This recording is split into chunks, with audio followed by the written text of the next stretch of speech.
excited to be here. I kind of want to tell you a little bit more of the, I don't want to say basics, because we don't really know anything about my syndrome. I was born with this very, very rare syndrome that only 2 other people in the world, including myself, that we know of, have. Basically, what this syndrome causes is that I cannot gain weight. Yes, it does sound as good as it is. I can eat absolutely whatever I want, whenever I want, and I won't really gain any weight. I'm going to be 25 in March, and I've never weighed over about 64 pounds my entire life. When I was in college, I didn't hide, everyone knew it was there, but it was a giant tub of Twinkies, donuts, chips, Skittles, and my roommate would say, I could hear you at 12:30 reaching under your bed to get food. But I'm like, you know what? It's all right. I can do these things because there are benefits to this syndrome. There are benefits to not being able to gain weight. There are benefits to being visually impaired. There are benefits to being kind of really small. A lot of people think, Lizzie, how in the world are you saying there's benefits when you can only see out of one eye? Let me tell you what the benefits are, because they're great. I wear contacts. Half off contacts. When I wear my reading glasses, half off prescription. If somebody is annoying me, being rude, stand on my right side. It's like you're not even there. I don't even know you're standing there. Right now, if I stand like this, I have no clue that there's this whole side of the room.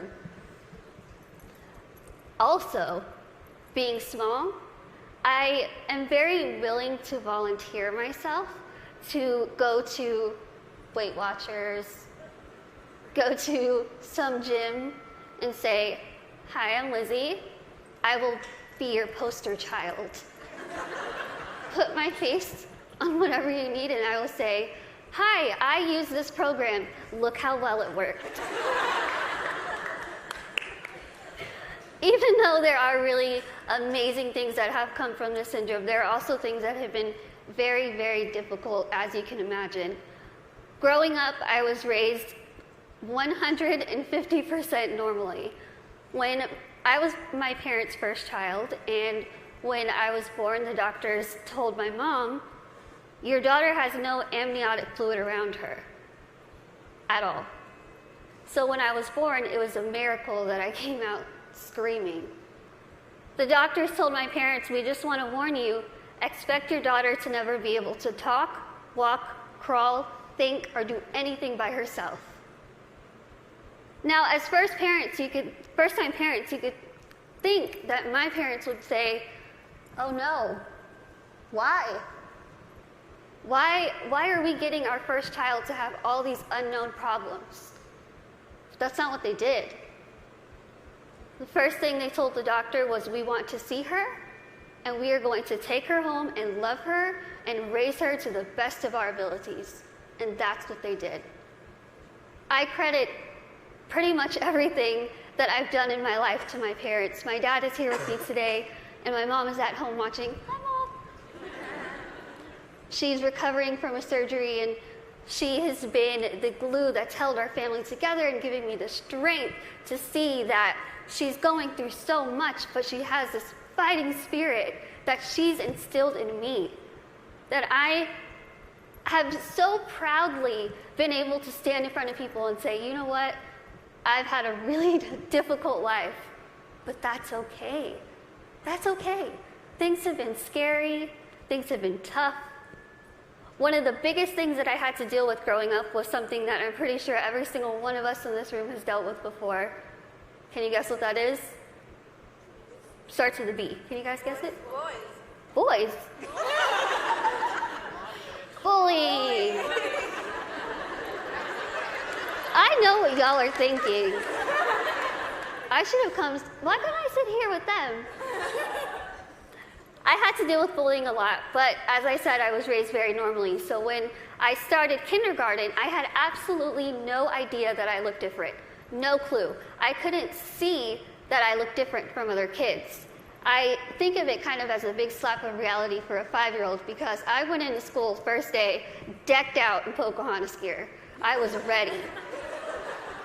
I went in with my backpack that looked like a turtle shell because it was bigger than me, and I walked up to a little girl, I smiled at her. She looked up at me like I was a monster, like I was the scariest thing she'd ever seen in her life. My first reaction was, she is really rude. I am a fun kid and she's the one missing out, so I'll just go over here and play with blocks or boys. I thought the day was going to get better, and unfortunately it didn't. The day kind of got worse and worse, and a lot of people just wanted to have absolutely nothing to do with me, and I couldn't understand why. Why?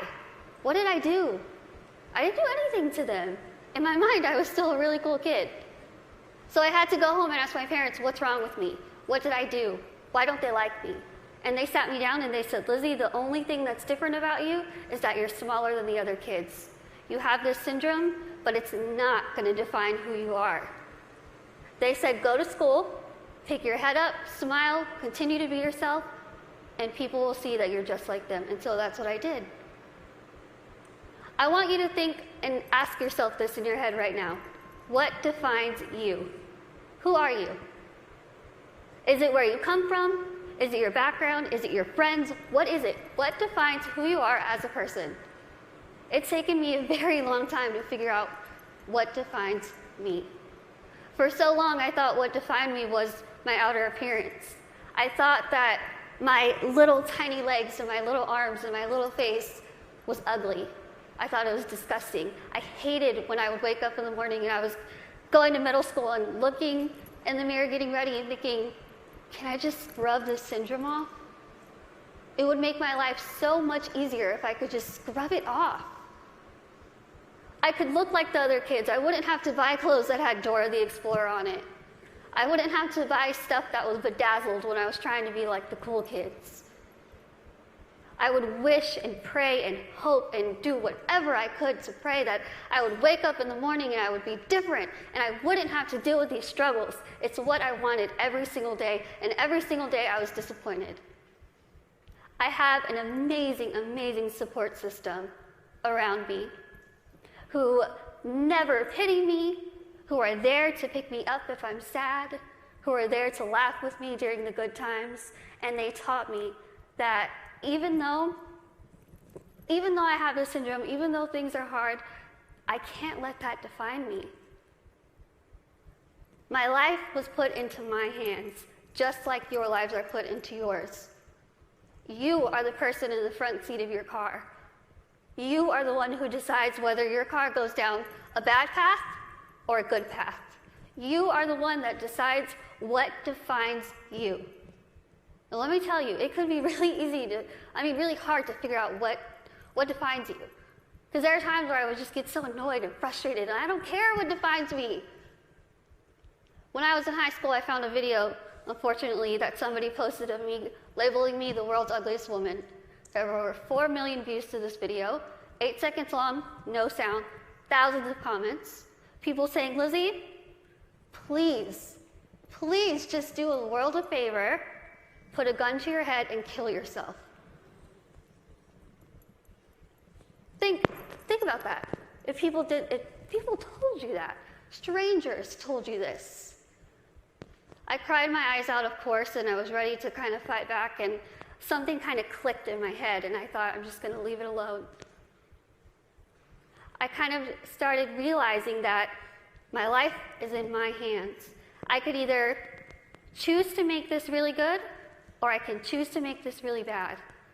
I could either be grateful and open my eyes and realize the things that I do have and make those the things that define me. I can't see out of one eye, but I can see out of the other. I might get sick a lot, but I have really nice hair. Thanks. You guys are like the best little section right here.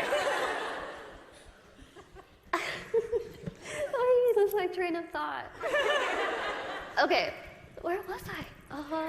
Hair. Okay, thank you. Okay, so I could either choose to be happy or I could choose to kind of be upset with what I have and still kind of complain about it. But then I started realizing, am I going to let the people who called me a monster define me? Am I going to let the people who said kill it with fire define me? No. I'm going to let my goals and my success and my accomplishments be the things that define me, not my outer appearance, not the fact that I'm visually impaired, not the fact that I have this syndrome that nobody knows what it is. So I told myself I'm going to work my butt off and do whatever I could to make myself better, because in my mind, the best way that I could get back at all those people who made fun of me, who teased me, who called me ugly, who called me a monster, was to make myself better and to show them, you know what? Tell me those negative things, I'm going to turn them around, and I'm going to use them as a ladder to climb up to my goals. That's what I did. I told myself I wanted to be a motivational speaker, I want to write a book, graduate college, have my own family, and my own career. 8 years later, I'm standing in front of you, still doing motivational speaking. First thing, I accomplished it. I wanted to write a book. In a couple weeks, I will be submitting the manuscript for my third book.